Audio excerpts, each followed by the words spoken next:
Assalamualaikum dan hai. Hari ini saya nak kongsikan berkenaan dengan perbezaan asas di antara MicroPython dan Arduino.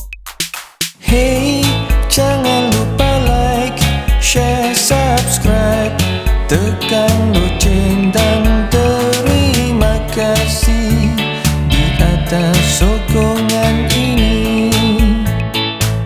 Okey, saya akan mulakan dengan language itu sendiri sebab itu yang paling jelas sekali. Okey, Arduino menggunakan language C, C++, manakala MicroPython menggunakan language yang sangat menghampiri kepada Python 3. Okey, kenapa menghampiri? Kenapa tak exactly Python? Okey, Python itu sebenarnya adalah satu language yang tinggi dan ia mempunyai library yang besar. Selalunya ia dijalankan di komputer yang mempunyai storage dan RAM yang besar. Jadi memang tiada masalah untuk run full Python di komputer. Berbanding dengan microcontroller yang mempunyai saiz flash dan RAM lebih kecil berbanding komputer, jadi untuk nak run full Python memang akan ada sedikit masalah. Jadi Python ini diubah suai sedikit dan dalam kes ini ia dinamakan sebagai MicroPython. Untuk perbandingan kedua, kita lihat bagaimana ia dikendalikan. Okey, jika kita menggunakan Arduino, kita akan tulis kod di Arduino IDE. Kemudian untuk lihat kod tersebut jalan di microcontroller, kita perlu compile untuk hasilkan hex file dan file tersebut perlu diupload ke microcontroller. Jadi proses compile dan upload ini akan memakan sedikit masa dan sentiasa berulang-ulang selagi mana kita edit kod tersebut. Okey, untuk MicroPython pula, file yang kita tulis itu sudah tersimpan di dalam microcontroller itu sendiri.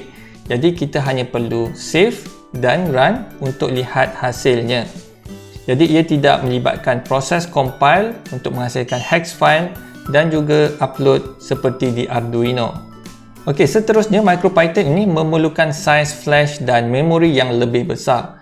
Minimum requirement untuk microcontroller bagi menjalankan MicroPython adalah 256 KB flash, 64 KB RAM dan 70 MHz untuk clock. Jadi MicroPython tidak boleh menyokong board-board seperti Arduino Uno, Arduino Nano dan juga Arduino Mega. Jika anda menggunakan board seperti ESP8266 ataupun ESP32, ya, anda boleh gunakannya bersama MicroPython. Jadi, boleh ke MicroPython ini menggantikan Arduino secara keseluruhannya?